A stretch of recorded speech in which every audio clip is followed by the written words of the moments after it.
નમસ્કાર, હું છું Jayesh Patel. ESW enjoy science world YouTube ચેનલમાં આપ સૌનું હાર્દિક સ્વાગત છે. પ્રકરણ 8 ભારતના રાજ્ય બંધારણનું ઘડતર અને લક્ષણો. બંધારણનો અર્થ કોઈ પણ દેશનું શાસન ચલાવવા માટે ઘડવામાં આવેલા નિયમોના વ્યવસ્થિત સંગ્રહને દેશનું બંધારણ કહેવામાં આવે છે. મહત્વ: બંધારણ એ દેશનો પાયાનો અને મહત્વનો દસ્તાવેજ છે.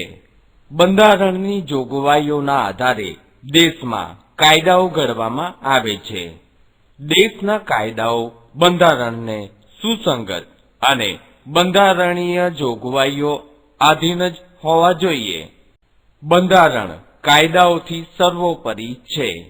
બંધારણમાં સમયાંતરે બદલાતી જતી લોકોની જરૂરિયાતો, અપેક્ષાઓ, આકાંક્ષાઓ, ઈચ્છાઓ અને લોકોની ઉચ્ચ ભાવનાઓનો પડઘો હોય છે. તેથી જ બંધારણને જીવંત અને મૂળભૂત દસ્તાવેજ કહેવાય છે. બંધારણની ઘડતર પ્રક્રિયા. આઝાદી પહેલા બ્રિટિશ સરકાર દ્વારા 25મી માર્ચ 1946ના રોજ 3 સભ્યોના કેબિનેટ મિશનને ભારતની આઝાદીનો ઉકેલ શોધવાનું કાર્ય સોંપવામાં આવ્યું. તેમણે બંધારણના ઘડતર અંગેનું માળખું ઘડવા માટે બંધારણ સભાની રચના કરી.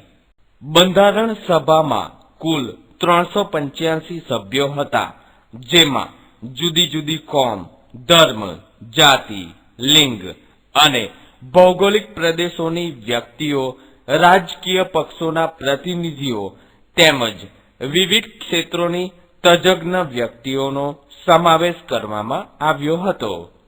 તદનુસાર મહત્વના સભ્યોમાં Jawaharlal Nehru, Sardar Vallabhbhai Patel, Maulana Abul Kalam Azad, Shyama Prasad Mukherjee, HP Modi, HV Kamath, Frank Anthony, Kanaiyalal Munshi, N Gopal Swami Ayyangar, Krishna Swami Iyer, Baldev Singh તથા મહિલા પ્રતિનિધિઓમાં સરોજિની નાયડુ, વિજયાલક્ષ્મી પંડિત વગેરે વ્યક્તિઓનો સમાવેશ થયો હતો. બંધારણ સભ્યના અધ્યક્ષ તરીકે ડોક્ટર રાજેન્દ્ર પ્રસાદ હતા, જ્યારે બંધારણની ખરડા સમિતિના અધ્યક્ષ તરીકે ડોક્ટર ભીમરાવ આંબેડકર હતા. આ બંધારણ સભાએ તેમની કામગીરી 9મી ડિસેમ્બર 1946 થી શરૂ કરી હતી. બંધારણ સભાએ 2 વર્ષ 11 માસ અને 18 દિવસોમાં મળેલી કુલ 166 બેઠકોમાં કામગીરી પૂર્ણ કરી હતી. આ પ્રક્રિયામાં તેઓએ દુનિયાના જુદા જુદા દેશોના બંધારણના મહત્વના લક્ષણોનો અભ્યાસ કરીને અને વિગતપૂર્ણ ચર્ચા વિચારણા કરીને બંધારણને આખરી સ્વરૂપ આપ્યું હતું. બંધારણમાં પ્રથમ 395 અનુચ્છેદ અને 8 પરિશિષ્ટ હતા. ત્યારબાદ સુધારા વધારા સાથે 461 અનુચ્છેદો અને 12 પરિશિષ્ટ થયા. 26મી નવેમ્બર 1949ના રોજ બંધારણ સભામાં બંધારણ સર્વાનુમતે પસાર થયું અને કાયદાનું સ્વરૂપ અપાયું. 26મી જાન્યુઆરી 1950 થી ભારતમાં બંધારણ અમલમાં આવ્યું અને ભારત પ્રજાસત્તાક રાષ્ટ્ર ઘોષિત થયું. તેથી આપણે 26મી જાન્યુઆરીને પ્રજાસત્તાક દિન તરીકે શાનદાર રીતે ઉજવીએ છીએ. બંધારણ સભામાં રાષ્ટ્રચિહ્ન તરીકે 4 સિંહોની મુખાકૃતિને અને રાષ્ટ્રસૂત્ર તરીકે સત્યમેવ જયતે ઘોષિત કરવામાં આવ્યા છે. આપણા બંધારણમાં લોકોના મૂળભૂત હકો, ફરજો, રાજ્યનીતિના માર્ગદર્શક સિદ્ધાંતો, સરકારના અંગો અને કાર્યો તથા વહીવટી કેટલીક સૂચનાઓ, ન્યાયતંત્રની વ્યવસ્થા જેવી અનેક મહત્વની બાબતોનો સમાવેશ થયો છે. આથી ભારતનું બંધારણ વિશ્વમાં સૌથી મોટું, વિસ્તૃત અને વિશદ લેખિત દસ્તાવેજ ગણાય છે. આમુખ શું છે? આમુખ બંધારણનું પ્રારંભિક હાથરૂપ અને વિશિષ્ટ સ્થાન ધરાવતું તત્વ છે. બંધારણની શરૂઆત આમુખથી થાય છે. આમુખમાં દર્શાવેલા શબ્દો પરથી આમુખ બંધારણનો આત્મા હોવાની પ્રતીતિ થાય છે. આમુખમાં દર્શાવેલ શબ્દો નીચે પ્રમાણે છે. 1976ના 42મા બંધારણીય સુધારાથી આમુખમાં સાર્વભૌમ શબ્દ પછી સમાજવાદી બિનસાંપ્રદાયિક શબ્દો ઉમેરવામાં આવ્યા તેમજ રાષ્ટ્રીય એકતા અને રાષ્ટ્રની અખંડિતતાનો પણ સમાવેશ કરવામાં આવ્યો. આમુખ બંધારણના મૂળભૂત હેતુઓ, ધ્યેયો, આદર્શો તેમજ સિદ્ધાંતોને વાચા આપે છે. આમુખ બંધારણના ઉદ્દેશો થકી ભારતમાં કલ્યાણ રાજ સ્થાપવાની ઉચ્ચ ભાવનાઓ અને આદર્શોને સિદ્ધ કરવા ઈચ્છે છે એવું સ્પષ્ટ કરે છે. આમ આમુખ દ્વારા બંધારણના ઘડવૈયાઓના માનસનો પરિચય થાય છે. આમુખનું મહત્વ. આમુખને બંધારણનો આત્મા કહ્યો છે તે રીતે તેનું મહત્વ સવિશેષ છે. કોઈ પણ કાયદાના ઘડતરમાં તથા તેને પૂરી રીતે સમજવામાં કે અર્થઘટનમાં માર્ગદર્શન મળે છે. કાયદાના હેતુ તથા તેનો આદર્શ કાયદો ઘડવા પાછળ સંસદની નીતિ શું છે તે જાણવામાં આમુખ મદદરૂપ થાય છે. કયા પ્રકારની મુશ્કેલીઓના નિવારણ અર્થે કાયદાને ઘડવામાં આવે છે તેનો નિર્દેશ આપણને આમુખમાંથી સ્પષ્ટ થાય છે. આમ આમુખ બંધારણનો અર્થ છે. કાયદાની કોઈ કલમમાં કે વિગતોમાં કોઈ અસ્પષ્ટતા કે વિસંવાદિતા ઊભી થાય, કાયદાનો હેતુ સ્પષ્ટ થતો ન હોય ત્યારે આમુખ કાયદાની કલમને સમજવામાં, તેનું અર્થઘટન કરવામાં મદદરૂપ બને છે. આમ આમુખ બંધારણની જોગવાઈઓને સમજવામાં હોકાયંત્રની ગરજ સારે છે. આમુખ રાષ્ટ્રની એકતા, અખંડિતતા અને નાગરિકો વચ્ચેની બંધુત્વની ઉમદા ભાવનાઓનો અને આદર્શોનો પડઘો છે. આમુખને ઉચ્ચ આદર્શો તથા ધ્યેયોનું પીઠબળ છે. આમુખના આધાર સ્તંભો. ભારતીય બંધારણના આમુખમાં વ્યક્ત થયેલા આધારરૂપ શબ્દો જેવા કે અમે ભારતના લોકો, સાર્વભૌમ, સમાજવાદી, બિનસાંપ્રદાયિક, લોકશાહી, પ્રજાસત્તાક, બંધુતા, ન્યાય, સમાનતા, સ્વાતંત્ર્ય, રાષ્ટ્રીય એકતા અને અખંડિતતા વગેરે છે. જે પૈકી મુખ્યત્વે નીચે દર્શાવેલા 3 આધાર સ્તંભો વિશે આપણે વિગતે અભ્યાસ કરીશું. 1. લોકશાહી. ભારતના બંધારણમાં ભારતના લોકોને આખરી સાર્વભૌમ સત્તા આપવામાં આવી છે.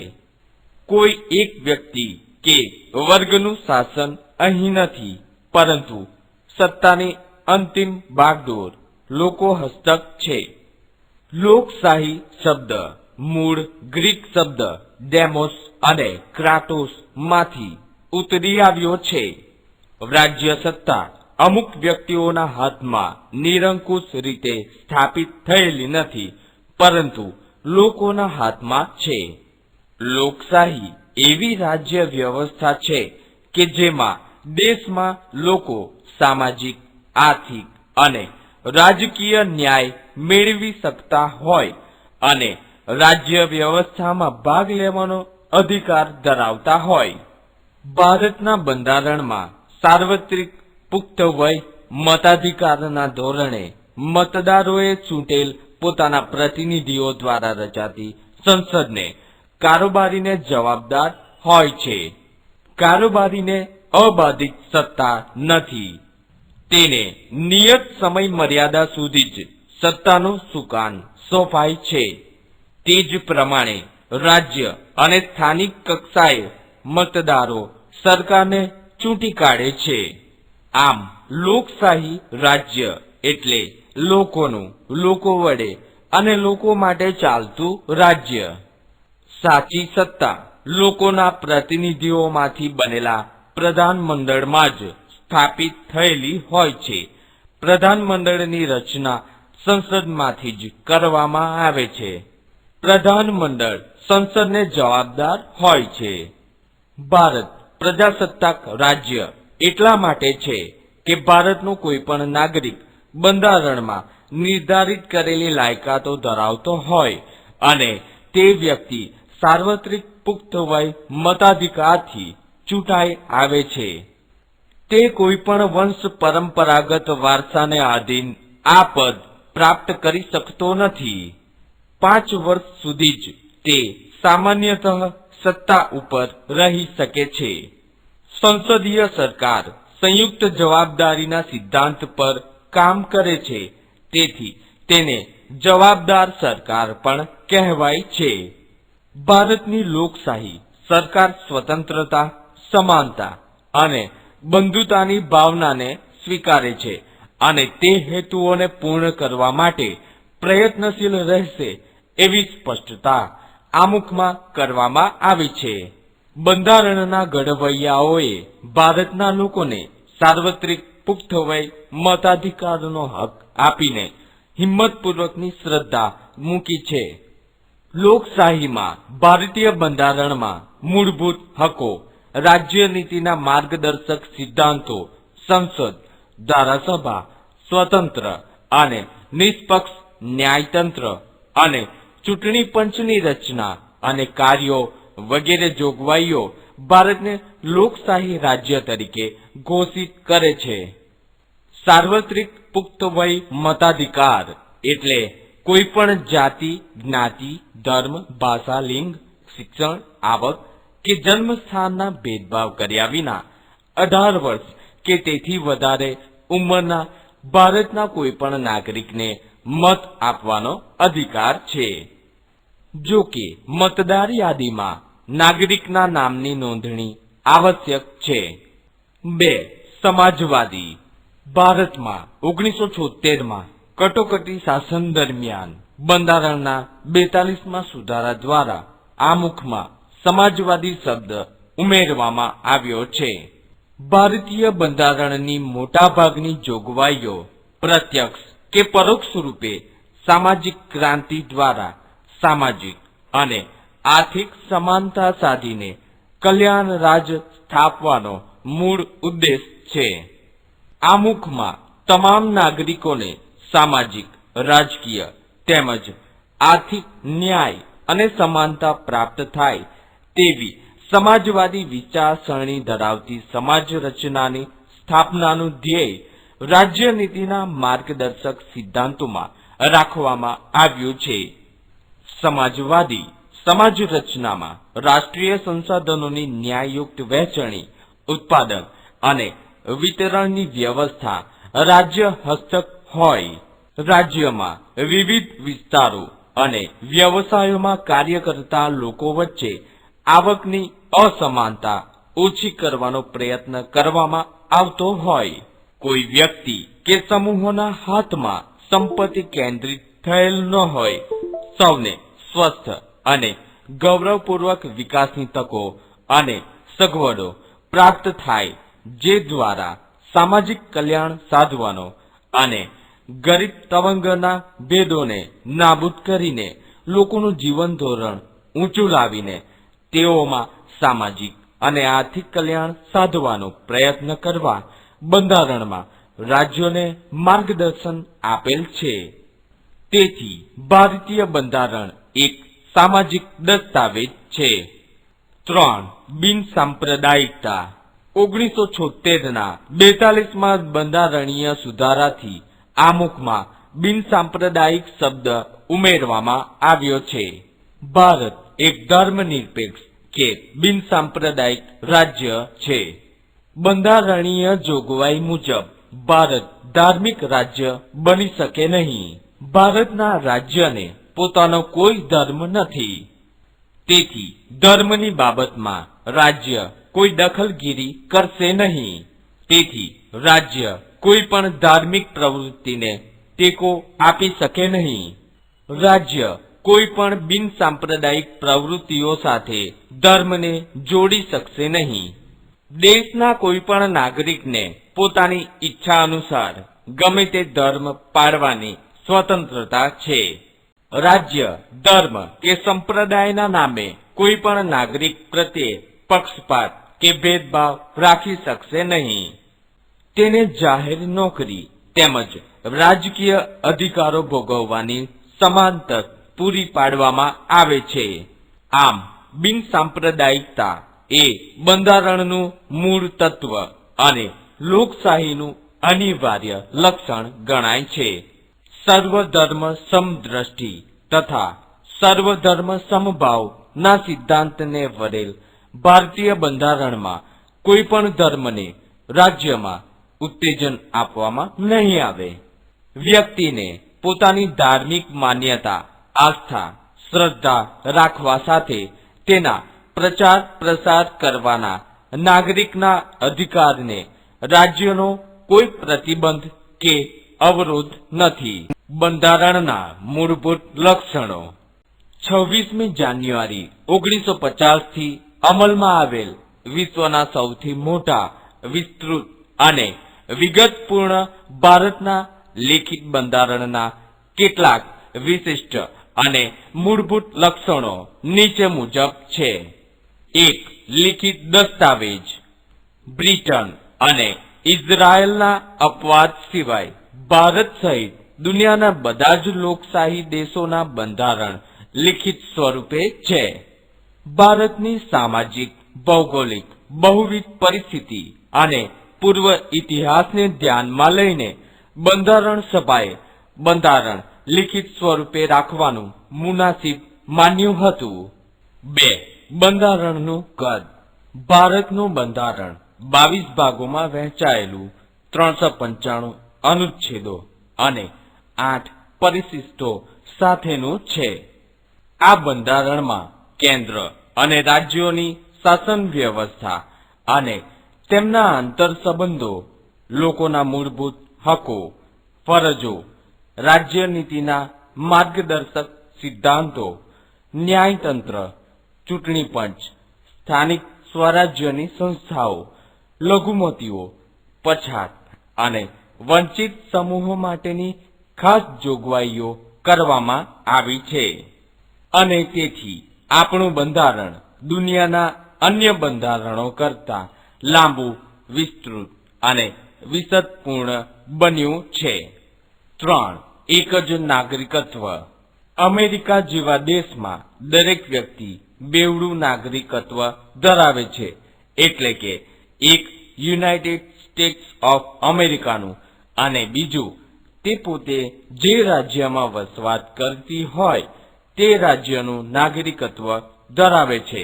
જ્યારે ભારતના ગમે તે રાજ્યમાં આપણે રહેતા હોઈએ, પરંતુ આપણે એક જ નાગરિકત્વ એટલે કે ભારતીય જ નાગરિકત્વ ધરાવીએ છીએ. આપણે ત્યાં રાજ્યની અલગ નાગરિકતા જેવું કાંઈ નથી. ભારતમાં માત્ર જમ્મુ અને કાશ્મીરના નાગરિકો જ બેવડું નાગરિકત્વ ધરાવે છે. એક ભારતનું અને બીજું જમ્મુ કાશ્મીર રાજ્યનું. 4. મજબૂત કેન્દ્રવાળું સમવાય તંત્ર. ભારતના બંધારણમાં ક્યાંય સમવાય શબ્દનો ઉપયોગ થયો નથી. બંધારણ ભારતને રાજ્યોનો સંઘ તરીકે જ વર્ણવે છે. આમ ભારત સંઘીય રાજ્ય છે. સંઘ શબ્દ દ્વારા ભારતમાં સંઘ અને એકમ રાજ્યો વચ્ચે ક્યારેય પણ બદલી શકાય નહીં તેવા કાયમી સંબંધોની લેખિત સ્વરૂપે બંધારણમાં સ્પષ્ટતા કરવામાં આવી છે. એકમ રાજ્યોને કેન્દ્રથી છૂટા પાડવાનો અધિકાર નથી. સંઘ સરકારને કેટલીક વિશેષ અને ચડિયાતી સત્તાઓ આપવામાં આવી છે. કેન્દ્ર સરકાર અને પ્રાદેશિક રાજ્ય સરકારો વચ્ચે સત્તાની સ્પષ્ટ વહેંચણી કરવામાં આવી છે, જેથી રાજ્ય સરકાર પોતાના જ પ્રદેશ ઉપર પોતાના કાર્યક્ષેત્રોના અનુસંધાને પોતાના કાયદાઓ ઘડી શકે છે. કેન્દ્ર અને રાજ્યો વચ્ચે સત્તાના વિભાજન થકી બંધારણમાં બક્ષવામાં આવેલ સત્તાઓ ભોગવે છે. સમવાય તંત્રમાં તટસ્થ, નિષ્પક્ષ અને સ્વતંત્ર ન્યાયતંત્ર છે, જે કેન્દ્ર અને રાજ્યો વચ્ચે સત્તાના અને કાર્યોના વિભાજનના સંદર્ભે કોઈ મડાગાંઠ ઊભી થાય તો તે બંધારણનું અર્થઘટન કરી તેનું નિરાકરણ લાવવાની કામગીરી કરે છે. ભારતમાં કેન્દ્ર અને રાજ્યો વચ્ચે સત્તાનું સ્પષ્ટ અને વિશદ વિભાજન કરવામાં આવ્યું છે, જે માટે 3 યાદીઓ બંધારણમાં મૂકવામાં આવી છે. 1. કેન્દ્ર યાદી. સંઘ યાદીમાં કુલ 97 જેટલા વિષયોનો સમાવેશ કરવામાં આવ્યો છે, જેમાં કાયદો ઘડવાની સંપૂર્ણ સત્તા સંસદ ધરાવે છે. સંરક્ષણ, વિદેશી બાબતો, અણુશક્તિ, નાણું, વીમો, બેન્કિંગ, તાર ટપાલ, રેલવે જેવા રાષ્ટ્રીય મહત્વ ધરાવતા ક્ષેત્રોમાં કેન્દ્ર સર્વોપરી સત્તા ધરાવે છે. 2. રાજ્યોની યાદી, જેમાં 66 વિષયોનો સમાવેશ કરવામાં આવ્યો છે, જેમના પર કાયદો ઘડવાની સંપૂર્ણ સત્તા રાજ્યોની ધારાસભાઓ ધરાવે છે. કાયદો અને વ્યવસ્થા, શિક્ષણ, સ્થાનિક સ્વરાજ્યની સંસ્થાઓ, કૃષિ, સિંચાઈ, આરોગ્ય, ભૂમિ, રાજ્યોનો આંતરિક વેપાર વાણિજ્ય વિષયક સેવાઓનો સમાવેશ થાય છે. જો કેન્દ્રને લાગે કે રાજ્યમાં કાયદો અને વ્યવસ્થા પડી ભાંગ્યા છે, તો રાજ્યની સંમતિ સાથે કે રાજ્યની મરજી વિરુદ્ધ જઈને કેન્દ્ર તે રાજ્યમાં કેન્દ્રીય અનામત પોલીસ દળોને મોકલી શકે છે. 3. સંયુક્ત યાદી. સંયુક્ત યાદીમાં 47 જેટલા વિષયોનો સમાવેશ કરવામાં આવ્યો છે, જેમના પર કાયદો ઘડવાની સત્તા કેન્દ્ર અને રાજ્યો બંને ધરાવે છે. પરંતુ જ્યારે રાજ્યોના કાયદામાં વિવાદ કે સંઘર્ષ ઊભો થાય ત્યારે ત્યાં કેન્દ્રનો કાયદો ચડિયાતો અને સર્વોપરી ગણાય છે. આમ સમવાય તંત્રમાં કેન્દ્રને સંયુક્ત યાદીમાં પણ વિશેષ સત્તાઓ આપી છે. આ યાદીમાં દીવાની અને ફોજદારી બાબતો, લગ્ન, છૂટાછેડા અને ભરણ પોષણ, શિક્ષણ, આર્થિક આયોજન, વ્યાપારી સંઘો વગેરેનો સમાવેશ થાય છે. શેષ સત્તાઓ. જે વિષયોમાં કેન્દ્ર અને રાજ્યો વચ્ચે સત્તાની સ્પષ્ટ વહેંચણી થઈ શકી ન હોય તે વિષયોનો સમાવેશ શેષ સત્તાઓમાં કરવામાં આવ્યો છે.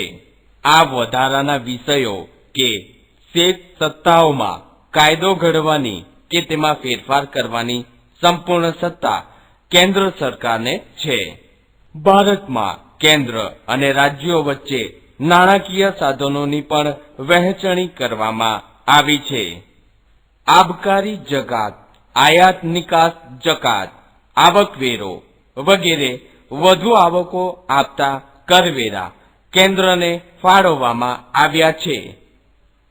તેથી રાજ્યોએ કેન્દ્ર પાસેથી ગ્રાન્ટ સ્વરૂપે આર્થિક સહાયનો આધાર રાખવો પડે છે. 5. કટોકટી વેરા એકતંત્રી વ્યવસ્થા. ભારતના બંધારણમાં 3 પ્રકારની કટોકટીની જોગવાઈ કરવામાં આવી છે. 1. યુદ્ધ, બાહ્ય આક્રમણ કે સશસ્ત્ર બળવો જેવા સંજોગોમાં રાષ્ટ્રીય સલામતી જોખમાય એવી પરિસ્થિતિમાં દેશમાં સલામતી વિષયક કટોકટી જાહેર કરી શકાય છે. 2. રાજ્યમાં કાયદો અને વ્યવસ્થાની પરિસ્થિતિ પડી ભાંગી હોય અથવા બંધારણીય જોગવાઈઓ અનુસાર રાજ્યની સરકાર ચાલી શકે એમ ન હોય ત્યારે કેન્દ્ર સરકાર બંધારણીય કટોકટી જાહેર કરી શકે છે અને રાષ્ટ્રપતિ શાસન રાજ્યમાં લાગુ પડે છે. 3. સતત ભાવ વધારાના કારણે નાણાંના મૂલ્યમાં ઝડપથી ધોવાણ થતું હોય ત્યારે નાણાકીય કટોકટી જાહેર કરી શકાય. આમ કટોકટીની આ ત્રણેય જોગવાઈઓ હેઠળ આપણું સમવાય તંત્ર એકંદરે એકતંત્રી વ્યવસ્થામાં ફેરવાઈ જાય છે. કેટલા સમયગાળા પૂરતું સમવાય તંત્ર સ્થગિત થઈ જાય છે. 6. દ્વિગૃહી પ્રથા. લોકો દ્વારા ચૂંટાયેલા પ્રતિનિધિઓમાંથી બનેલી લોકસભા છે. લોકશાહીમાં લોકસભામાં જ સાચી સત્તા સ્થાપિત થયેલી છે. સંસદના બે ગૃહો છે. ઉપલું ગૃહ રાજ્યસભા અને નીચલું ગૃહ લોકસભા છે. પ્રધાનમંડળની રચના સંસદ સભ્યોમાંથી કરવામાં આવે છે. પ્રધાનમંડળ સંસદને જવાબદાર છે. પ્રધાનમંડળ લોકસભાનો વિશ્વાસ ધરાવે ત્યાં સુધી જ સત્તા ઉપર રહી શકે છે. સંસદીય સરકાર એ સંયુક્ત જવાબદારીના સિદ્ધાંત ઉપર કામ કરે છે. પ્રધાનમંડળમાં અત્યંત મહત્વના નિર્ણયો લેવાતા હોય છે.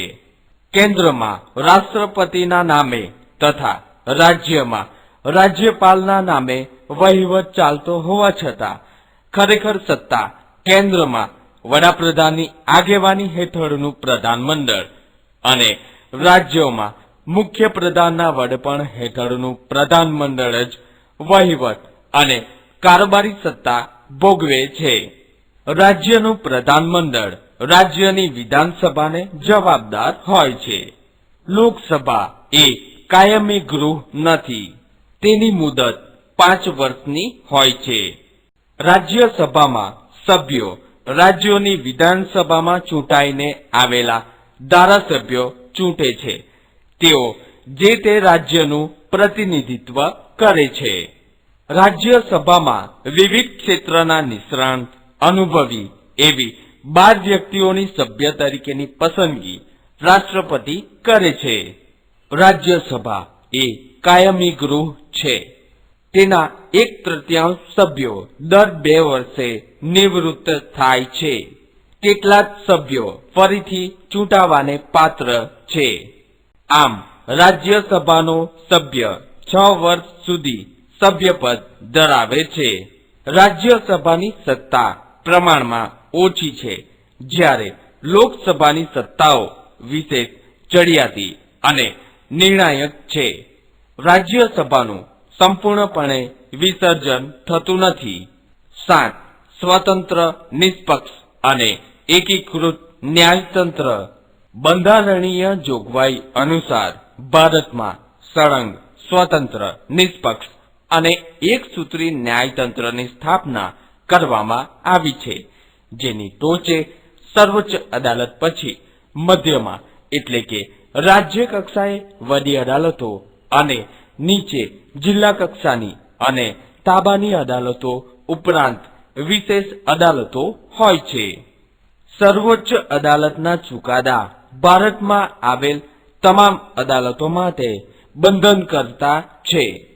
સંઘ સરકાર અને રાજ્ય સરકાર વચ્ચે બંધારણીય બાબતો કે કાયદાના અર્થઘટનો અંગે વિવાદ થાય તો તેના ઉકેલની અંતિમ સત્તા સર્વોચ્ચ અદાલતની છે. ન્યાયતંત્ર કારોબારીથી સ્વતંત્ર છે. બંધારણના રક્ષક અને વાલી તરીકે ન્યાયતંત્ર નાગરિકોના અધિકારોનું રક્ષણ કરે છે. 8. બંધારણમાં સુધારો. ભારતીય બંધારણ અન્ય દેશોના બંધારણ કરતાં પરિવર્તનશીલ છે. સમય અને સંજોગોને આધીન બંધારણમાં ફેરફાર કરવાની જરૂર પડતી હોય છે. બંધારણમાં ફેરફારની કલમોને 3 ભાગમાં વહેંચવામાં આવી છે. 1. અમુક જોગવાઈઓમાં સંસદના હાજર અને મત આપતા સભ્યોની સાદી બહુમતીથી સુધારો કરી શકાય છે. 2. અમુક જોગવાઈઓમાં સંસદના બંને ગૃહોની કુલ સભ્ય સંખ્યાની બહુમતી અને હાજર તેમજ મત આપતા સભ્યોની સ્પષ્ટ બહુમતીથી ફેરફાર થઈ શકે છે. 3.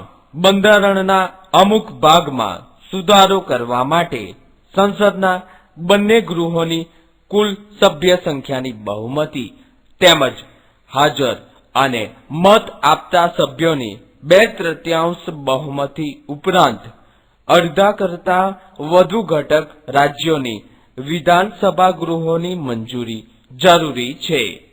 કેન્દ્ર અને રાજ્યોના આંતર સંબંધો કે ઉચ્ચ ન્યાયતંત્રના માળખામાં સુધારો કરવાનો હોય ત્યારે કુલ રાજ્યોના ઓછામાં ઓછા અડધા રાજ્યોની સંમતિથી કરી શકાય છે. ન્યાયિક ચુકાદાના આધારે પણ સંસદ દ્વારા બંધારણમાં સુધારો કરવામાં આવે છે. બંધારણના મૂળભૂત માળખામાં ફેરફાર કરી શકાય નહીં. બંધારણની ઘણી બાબતોમાં સંસદની સાદી બહુમતીથી સુધારો કરી શકાતો હોવાથી બંધારણ સુપરિવર્તનશીલ અને લચીલું ગણાય. પરંતુ કેટલીક બાબતોમાં બંધારણમાં સાદી બહુમતીથી સુધારો થઈ શકતો નથી. રાજ્યોના અનુમોદન વગર સુધારો શક્ય ન હોવાથી તેટલા અંશે તે દુષ્કર છે. આમ બંનેનું મિશ્રણ ભારતીય બંધારણનું આગવું લક્ષણ છે. 9.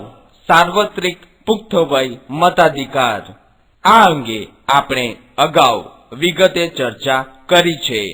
ભારતમાં બંધારણમાં 18 વર્ષની ઉંમરના તમામ નાગરિકોને કોઈ પણ જાતના ધર્મ, જાતિ, શિક્ષણ, લિંગ, આવક, કોમ, મિલકત કે જન્મસ્થાન જેવા કોઈ પણ જાતના ભેદભાવ મુક્ત રીતે દરેક નાગરિકને સમાન મતાધિકાર આપવો એ ખરેખર પ્રગતિશીલ અને હિંમતભર્યું પગલું છે. મતાધિકારને કારણે લોકશાહીમાં પ્રત્યેક નાગરિકને ચૂંટણી સમયે પોતાની પસંદગીના ઉમેદવારને મત આપીને ચૂંટવાનો અધિકાર મળે છે. ચૂંટણીઓમાં યુવા મતદારોની ઉત્તરોત્તર વધતી સંખ્યા, સજાગતા, ઉમળકો, મતદાન જાગૃતિના કારણે મતદાનનું વધેલું પ્રમાણ, આમ રાજકીય ક્ષેત્રે યુવાઓની સક્રિયતા એ લોકશાહીની પરિપક્વતા અને સફળતાની નિશાની છે. 10. ધર્મનિરપેક્ષતા. આ અંગે પણ અગાઉ આપણે આમુખમાં અભ્યાસ કર્યો છે. ભારતીય બંધારણમાં સર્વધર્મ તરફ સમાન દ્રષ્ટિ અને સમાન આદરભાવનો સ્વીકાર થયો છે. રાજ્ય દ્વારા કોઈ પણ ધર્મને ઉત્તેજન કે ટેકો નહીં. રાજ્યને પોતાનો કોઈ ધર્મ કે સંપ્રદાય નથી. રાજ્ય તટસ્થ છે. ભારતીય બંધારણ કોમી પક્ષપાત કે ધાર્મિક બાબતોથી પર છે. રાજ્ય કોઈ પણ નાગરિક પ્રત્યે ધર્મના આધારે ભેદભાવ રાખતું નથી. ધર્મના અનુયાયીઓને પોતાની પસંદગીની ધાર્મિક માન્યતા, શ્રદ્ધા અને આસ્થા અનુસારનું ધર્મનું પાલન કરવાની, પ્રચાર પ્રસારણ કરવાની સ્વતંત્રતા બંધારણમાં આપવામાં આવે છે. જો કે ભારતીય બંધારણમાં ધાર્મિક લઘુમતીઓને કેટલાક વિશેષ અધિકારો અને સવલતો આપવામાં આવી છે. સમાન નાગરિક ધારાની જોગવાઈ માર્ગદર્શક સિદ્ધાંતોમાં સમાવી. આમ આ બાબતો ધર્મનિરપેક્ષ રાજ્યને ઘોષિત કરે છે. 11. અદાલતી સમીક્ષા. અદાલતી સમીક્ષા બંધારણનું વિશિષ્ટ લક્ષણ છે. સંઘ અને રાજ્યો દરેક પોતાના કાર્યક્ષેત્રોમાં જ રહીને જે કામ કે વહીવટ કરે એ જોવાની સત્તા અદાલતને સોંપવામાં આવી છે.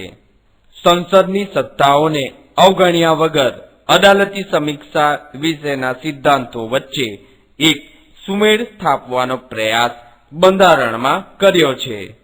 સંસદે કે ધારાસભાઓએ ઘડેલા કાયદાઓ અને બહાર પાડેલા આદેશો, વટહુકમો, અદાલતી ચુકાદાઓ અને બંધારણીય સુધારાઓની સમીક્ષા કરવાની સત્તા અદાલતને આપવામાં આવી છે. અદાલતને જો એમ ખાતરી થાય કે ઘડવામાં આવેલ કાયદાઓ, સુધારાઓ કે બહાર પાડેલા હુકમો બંધારણની મૂળ જોગવાઈઓ સાથે સુસંગત નથી તો તેને અદાલત ગેરબંધારણીય ઠેરવીને રદબાતલ જાહેર કરી શકે છે. 12. મૂળભૂત હકો અને ફરજો. ભારતના લોકો એક સ્વતંત્ર રાષ્ટ્રના નાગરિક તરીકે ગૌરવપૂર્ણ જીવન જીવી શકે તે માટે બંધારણમાં મૂળભૂત હકો આપવામાં આવ્યા છે. સર્વાંગી વિકાસની સાથે રાષ્ટ્રના વિકાસ માટે જરૂરી સ્વતંત્રતાની ખાતરી સાથે હકો અને ફરજો એ લોકશાહી સમાજની મહામૂલી મૂડી છે. બંધારણીય ઇલાજોનો હક તથા 6 થી 14 વર્ષ સુધીના બાળકોને ફરજિયાત શિક્ષણનો હક પણ બંધારણમાં સમાવ્યો છે. 13. રાજ્ય નીતિના માર્ગદર્શક સિદ્ધાંતો. લોકોના રક્ષણ સલામતીની સાથે કલ્યાણ સાધવાનો પ્રયાસ રાજ્યે કરવાનો છે. રાજ્યોને નીતિ ઘડતરમાં અને રાજ્ય શાસનમાં રાજ્ય નીતિના માર્ગદર્શક સિદ્ધાંતો માર્ગદર્શન આપે છે. તેથી પણ તે સિદ્ધાંતો માર્ગદર્શક સિદ્ધાંતો કહેવાય છે. 14. પછાત વર્ગો અને આદિજાતિઓ માટેની જોગવાઈઓ. સમાજના પછાત વર્ગો કે પછાત જાતિઓ કે વંચિત સમુદાયોના ઉત્કર્ષ અને તેઓને સામાન્ય પ્રવાહમાં ભેળવવા માટે સક્ષમ બનાવવા માટે ભારતના બંધારણમાં વિશેષ જોગવાઈઓ કરવામાં આવી છે. ધારાગૃહોમાં સ્થાનિક સ્વરાજ્યની ચૂંટણીઓમાં રાજકીય પ્રતિનિધિત્વ પૂરું પાડે તે માટે અનામત બેઠકો ફાળવવામાં આવી છે. સરકારી નોકરીમાં અને શિક્ષણ સંસ્થાઓમાં પ્રવેશ માટે અનામત ક્વોટાની બેઠકો તેઓની વસ્તીના પ્રમાણમાં ફાળવીને સમાન તક આપી છે. પછાત જાતિના બાળકોને શિક્ષણ માટે શિષ્યવૃત્તિઓ, સવલતો, ફી માફીની સગવડોનો લાભ, હકારાત્મક ભેદભાવનો કે રક્ષણાત્મક ભેદભાવની નીતિનો ખાસ પ્રબંધ બંધારણમાં કરવામાં આવ્યો છે. નમસ્કાર મિત્રો, આ વિડીયો જો તમને પસંદ પડ્યો હોય તો આ વિડીયોને લાઈક અવશ્ય કરો અને જો તમે પહેલીવાર ESW ચેનલ વિઝિટ કરી હોય તો માત્ર એક વખત આ સબસ્ક્રાઇબ બટન પર ક્લિક કરો અને તેની બાજુમાં રહેલ બેલ આઇકોન પર દબાવી લાઈક ઓલ કરવા મહેરબાની કરશો. જો તમે આના પછીના મુદ્દા ઉપર જવા માંગતા હો તો નીચેના થંબનેલ ઉપર અહીં ક્લિક કરો. Thank you.